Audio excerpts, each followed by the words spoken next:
adentrándonos un poquito aquí del tiempito que nos queda, en los libros de cielo en varias partes el Señor habla de cómo fue como el estado primero del ser humano.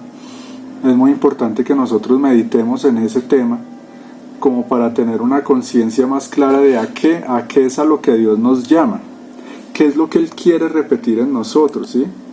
Qué es lo que Él quiere que nosotros volvamos a vivir, qué es lo que Él quiere volver a hacer con nosotros.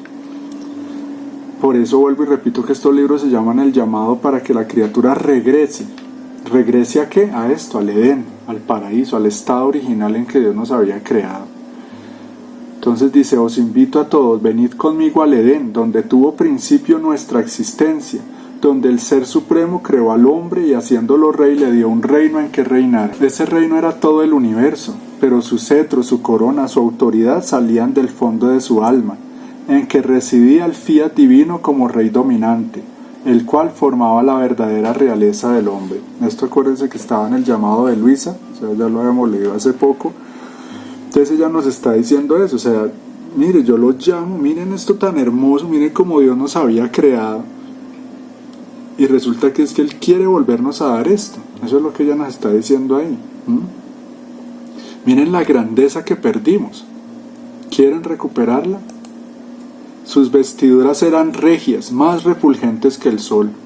Sus actos eran nobles. Sus vestiduras eran regias, más refulgentes que el sol. Sus actos eran nobles, su belleza era arrebatadora. Dios lo amaba tanto y se entretenía con él. Lo llamaba mi pequeño rey e hijo. Todo era felicidad, orden y armonía.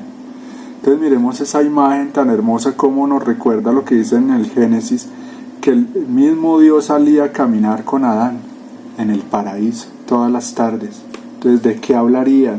¿Qué se sentiría? ¿Cómo es un voltaje de una vida, una cosa que no alcanzamos ni a sospechar cómo es eso? Pero es una cosa muy, muy, muy impresionante, porque es en un voltaje de sabiduría, de santidad, de potencia, de como poseerlo todo. Imagínense, es estar con Dios en una vida de plenitud absoluta, de orden, armonía y felicidad, pero a una potencia infinita. Nada comparable, no tenemos de dónde comparar ese estado en que vivía el hombre en el paraíso, y que era el que Dios había querido para todos nosotros. Porque algo que se aprende a la luz de la divina voluntad es que cuando Dios creó a Adán, en él nos veía a todos, o sea, estaba como creando a toda la familia humana en él. Son misterios muy grandes. Dice: esta naturaleza humana fue formada por mí, la plasmé parte por parte, dándole la más bella forma. Puedo decir que hice de artífice divino, y puse en ella tal maestría que ninguno otro puede alcanzar. Aquí podríamos decir, en vez de artífice, de pronto estamos más familiarizados con esa palabra, artista. El artista divino es el Señor. Y puse en ella, en esa escultura, que acuérdense que dice que tomó barro para hacer al hombre, tomó tierra. En ella puse tal maestría que ningún otro puede alcanzar, así que la amé. Veo todavía el toque de mis manos creadoras impreso sobre la naturaleza humana. Por eso también ella es mía, me pertenece. El todo está en el acuerdo completo: naturaleza, alma, voluntad humana y divina. Entonces miren esto tan importante. Por eso en el paraíso de eso había una armonía entre la naturaleza, el alma. Al hablar de la naturaleza está hablando de esa parte corporal, de esa parte material del ser humano, ¿sí? De nuestro cuerpo, de nuestra alma, la voluntad humana y la divina. Todo eso estaba en un acuerdo completo, o sea, era una unidad perfecta, armonía que pues se rompió por el pecado, ¿sí? Entonces aquí en esta imagen lo que vemos es eso, como en esa divina voluntad, en ese paraíso, el hombre estaba en armonía con Dios. Obviamente como hijo, vivía como un hijo, era un pequeño Dios, era el reflejo perfecto de Dios. Aquí en el esquema lo que vemos está BD, es eso, vida divina, que también podríamos decir voluntad divina, ¿sí? Si ven que tiene las mismas iniciales, vida divina igual a voluntad divina. Eso es lo que constituye la sustancia. O sea, ¿qué es la vida divina? Es vivir en la voluntad divina, así de sencillo. Porque alguien, esto de la vida divina nos lo han dicho desde o sea, en la iglesia siempre ha estado ese término, ese concepto de la vida divina. O sea, no lean el catecismo. En la liturgia, en la misa hay partes en que nombra eso, la vida divina. Es pura doctrina católica lo de que fuimos creados para una vida divina. Pero ahora, solo allá, a la luz de estos escritos de la divina voluntad, entendemos no solo en qué consiste en realidad esa vida divina, sino cómo recuperarla, cómo ir a entrar a posesionarme de esa vida divina y cómo empezarla a vivir otra vez. Solo es a la luz de estos escritos que este plan perfecto se va a hacer plena realidad. Que esa vida divina consistía en eso, vivir como hijo, como un pequeño Dios en armonía perfecta con la creación, con los semejantes y consigo mismo. Por eso se hablaba del estado del divino reposo. El hombre vivía en un divino reposo. Como ya les había dicho, no es un estar ahí como en un ocio inútil sin hacer nada, sino una paz perfecta. Así su vida así llena de actividad, no sé, era cosas que desconocemos, pero vivía así, vivía en un estado de divino reposo. Porque otra cosa que el Señor revela en estos escritos es que la caída de Adán y Eva no fue al otro día o a las horas de que Dios los creó, no. El demonio tiene su plan, su tiempo, ¿sí? Lleva poco a poco, así como ha venido haciendo con nosotros, que ha utilizado varios siglos para traernos a este punto en el que estamos. Entonces seguro Adán y Eva vivieron mucho tiempo, no se sabe cuánto, eso sí no lo dicen los libros de cielo, pero sí se sabe que alcanzó a darle mucha gloria a Dios en ese tiempo de vida divina. Dios alcanzó, digámoslo así, a disfrutar de su máxima creación, que era el ser humano. Eso es importante saberlo también. Era esta la única finalidad de la creación del hombre, con el intercambio de nuestros quereres, Él con nosotros y nosotros con Él, formamos nuestro entretenimiento y al mismo tiempo hacer en todo feliz al hombre. Esta era la única finalidad de la creación del hombre, repito. Con el intercambio de nuestros quereres, o sea, querían lo mismo, ¿sí? El hombre quería lo mismo que Dios quería. Él con nosotros y nosotros con Él, formarnos nuestro entretenimiento. O sea, que Dios creó al hombre para que nosotros entretuviéramos al mismo Dios. Eso es súper importante entenderlo, porque con todo digamos, el cambio de doctrina que ha habido en la iglesia por el protestantismo y la masonería, etcétera, etcétera, ha llevado a que se tiene una concepción de que como que Dios creó al hombre para que fuera eso, autónomo, o sea, lo creó y lo botó allá, viva como quiera, ¿sí? Esa es una idea que tienen los masones, por eso hablan de un Dios que es el arquitecto, como que Él creó y ya, pero se desentendió de nosotros. Eso es una idea obviamente satánica, porque pues, imagínense, un Dios que está todo el tiempo, o sea, que no solo vive para amarnos y ayudarnos, sino que nosotros vivimos dentro de Él. Pero como no nos hemos dado cuenta, vivimos dentro de Él para ofenderlo, para hacerlo sufrir. Entonces es muy importante yo entender que Dios nos hizo para Él, no para mí mismo, no para nosotros, no para el autodisfrute, ¿sí? No para solamente un Dios que está ahí para que nos dé, y nos provea, y nos cuide, y nos proteja, ¿sí? Esa es la percepción que mucha gente, la mayoría, tiene de Dios dentro de la misma iglesia católica. Entonces se llenan las iglesias allá, pidiéndole al Señor de los milagros que nos ganemos la lotería, que nos cure, que nos sane, que nos libere, solo para pedirle, un Dios para exprimirlo. Entonces no, ya en la divina voluntad yo doy el paso, ¿entiendes? O sea, yo fui creado para Él, yo tengo que agradarlo a Él, tengo que complacerlo a Él, tengo que hacerlo feliz a Él, tengo que entretenerlo a Él. Entonces mire lo que dice el Señor, el hombre yo lo creé para que formara nuestro entretenimiento. No está hablando en plural, porque está hablando la Trinidad, el entretenimiento del Padre, del Hijo y del Espíritu Santo. Entonces, ¿será que Dios se entretiene como nosotros, con pendejadas, con TikToks, con peliculitas o con lo que sea, con videojuegos, o comiéndose un helado? No. Imagínense ustedes cómo era el hombre y cómo vivía el ser humano para entretener a Dios. Él se entretiene en verse a sí mismo, en ver sus reflejos, en ver un hombre que actuaba con justicia, con perfección, con sabiduría. Eso es lo que él lo entretiene, actos divinos, el amor. O sea, lo que al Señor lo entretiene es eso, almas que lo amen de verdad. Eso es lo que lo hace al descansar, eso es lo que lo satisface, eso es lo que lo contenta. Eso es muy importante que lo entendamos.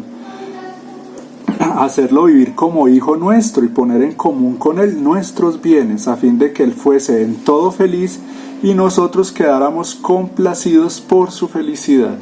Eso es otra cosa que ha enseñado siempre la iglesia.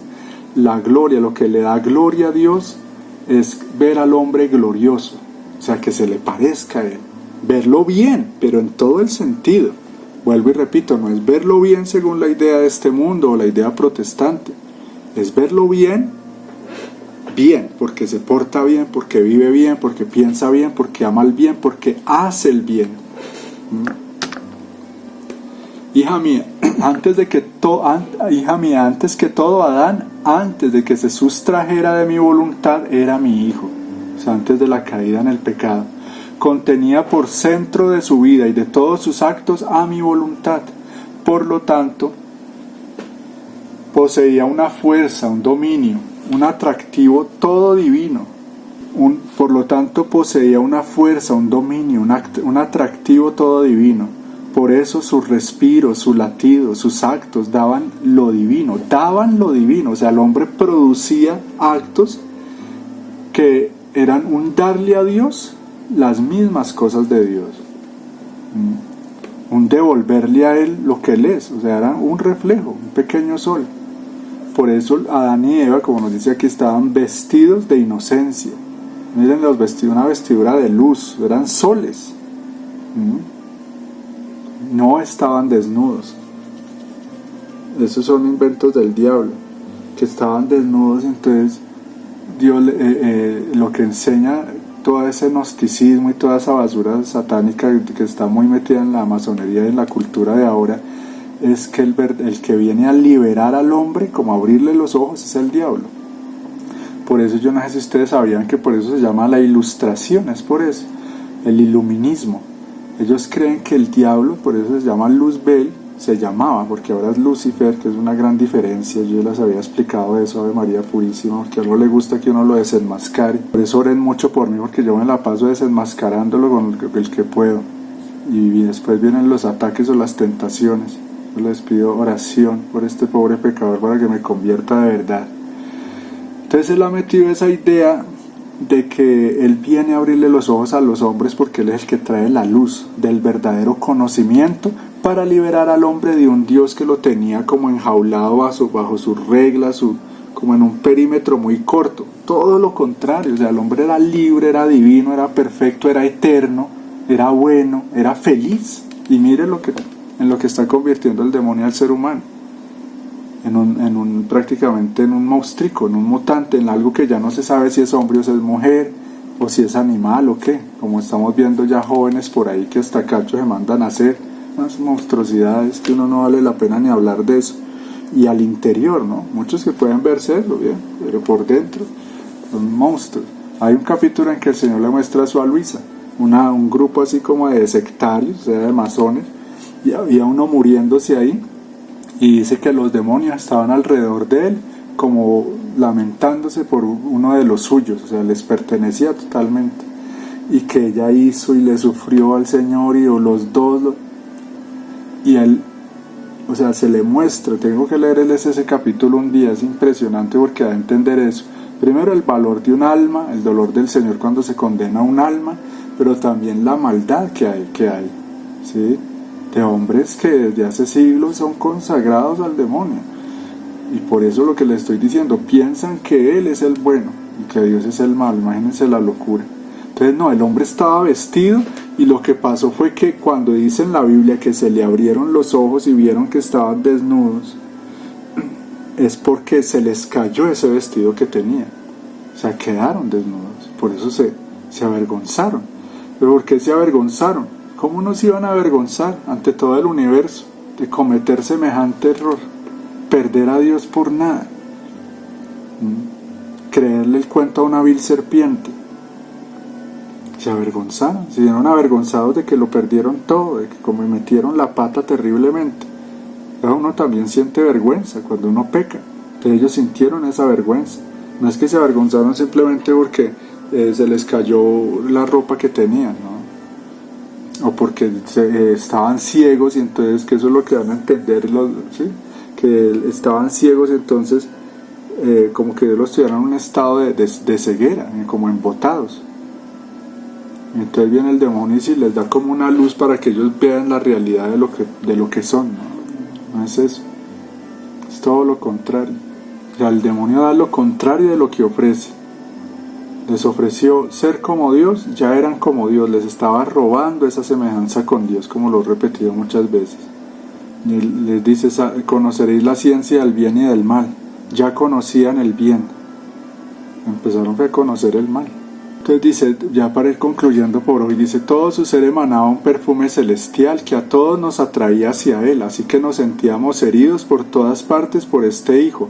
Si respiraba, si hablaba, si obraba, las cosas más inocentes, indiferentes y naturales eran heridas de amor para nosotros, y nosotros, entreteniéndonos con él, lo colmábamos siempre más de nuestros bienes. O sea, le daba más y más y más. ¿Qué serán esos bienes que Dios le daba al ser humano? Imagínense. ¿Qué sería lo que Dios le daba para participarle cada vez más esa vida divina? Entonces sí, es muy importante que nosotros estudiemos sobre este tema de la vida de Adán en el paraíso antes del pecado, porque eso nos lleva a entender que, o sea, muchas cosas. Por un lado, pues a lo que estamos llamados, nuestra vocación, lo que Dios quiere, a conocer lo que Él sigue queriendo, eso es lo más importante. Pero también darnos cuenta todo el proceso, ¿sí? Que no hemos ido evolucionando, sino al contrario, nos hemos ido degradando. Entonces vuelvo y repito, hermanitos, eso no se trata ahora de, con el tema de Bergoglio, de no caer en una trampa, con lo del anticristo, de no caer en un engaño, no. La cosa más tenaz es salir del engaño en el que crecimos. O sea, ellos vienen a coronar un plan, ¿sí? A terminar un plan que lleva siglos. Eso es lo que tenemos que entender. Se trata de salir de la trampa a la que nos habituamos, de la mentalidad a la que nos acostumbramos, porque nosotros todos en mayor o menor medida eso, nos acostumbramos a ser materialistas, a vivir en la voluntad humana, a vivir en función del yo, a vivir más en la carne que en el espíritu, ¿sí?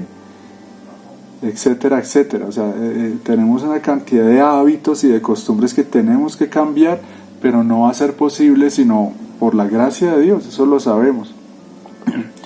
Tenemos la fortuna tan grande de nuestra fe, cuidémosla, porque por esa fe que tenemos sabemos que es Él el que hace la obra. Porque vuelvo y repito, no hay nada más satánico que un hombre que pretende ser muy bueno, volverse una maravilla por él mismo, solo. Yo no necesito a Dios. Y así viven muchos, así vive el hombre, ¿sí?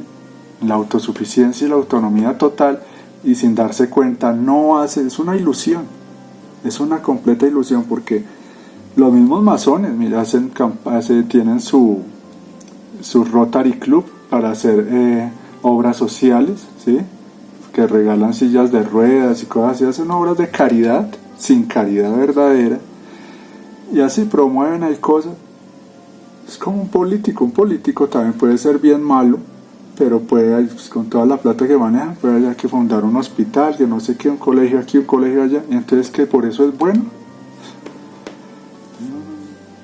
O sea, no basta con ser bueno, humanamente hablando.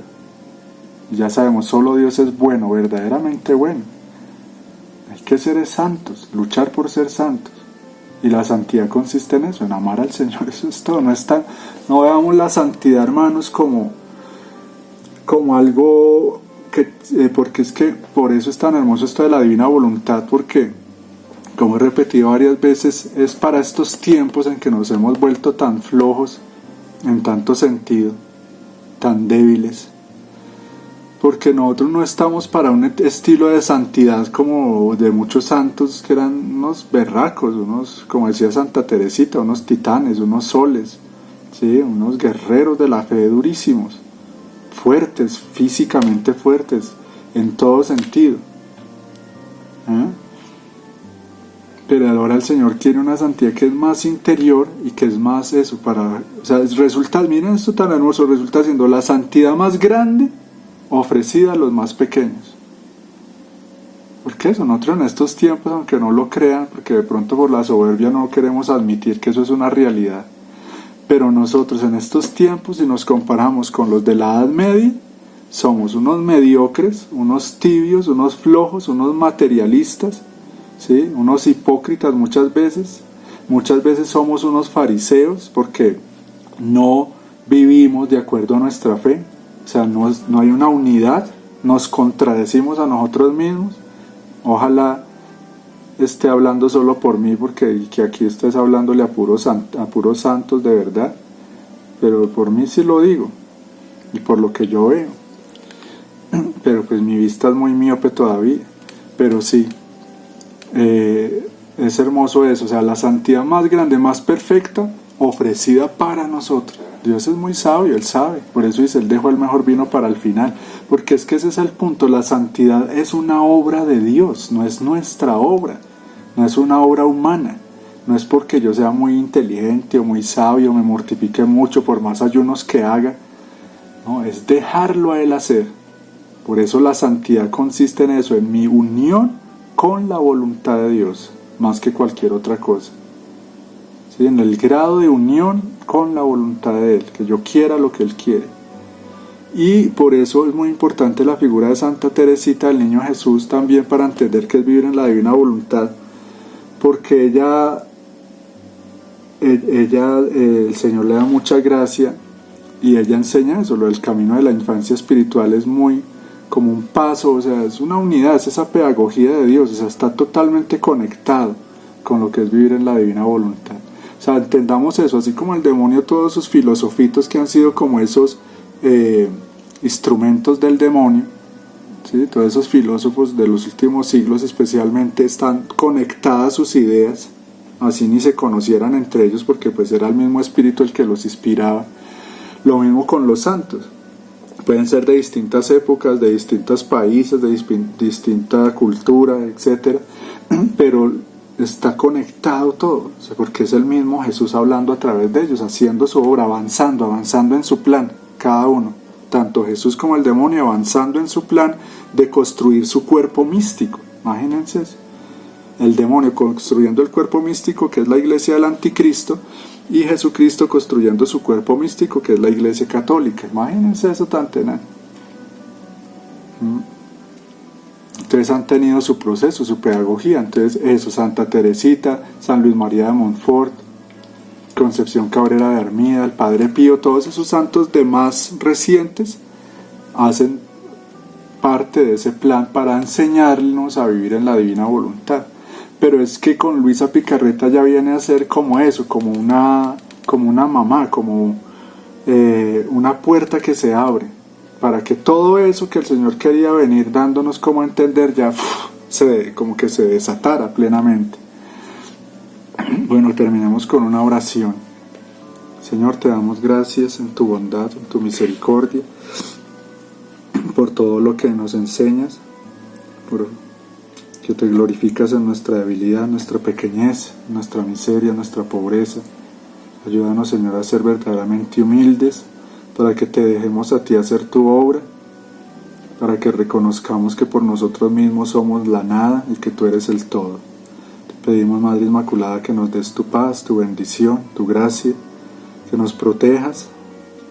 Te pedimos, como poníamos esa intención al comienzo de esta reunión, por los más atribulados, por aquellas madres a las que se le han muerto sus hijos en accidentes o que han sido secuestrados, robados, aquellas madres que están desesperadas y quisieran morirse, por los que están muy enfermos, los que están postrados, los que están como atados por una enfermedad. Te pedimos también por los sacerdotes que están siendo más probados, más tentados por el demonio, más atacados, porque pudieran llegar a ser grandes santos. Te pedimos por aquellas obras o instituciones, para que el demonio no destruya estas obras que son de Dios, estos proyectos que pueden ayudar a salvar almas y que el demonio tanto ataca hasta querer destruirlos. Te pedimos que el Señor se glorifique en todas estas comunidades, en los matrimonios, en los grupos de oración, donde el demonio está metiendo sus ideas, moviendo su cola destructora. Pedimos que el Señor se burle de sus planes y que solo se cumpla su santa voluntad. Ave María, gracia plena, Dominus tecum, benedicta tu in mulieribus et benedictus fructus ventris tui, Iesus. Santa María Mater Dei, ora pro nobis peccatoribus, nunc et in hora mortis nostre. Amén. Dios los bendiga, queridos hermanos. Nos seguimos viendo. Espero que todo esto les sirva para vivir en la divina voluntad.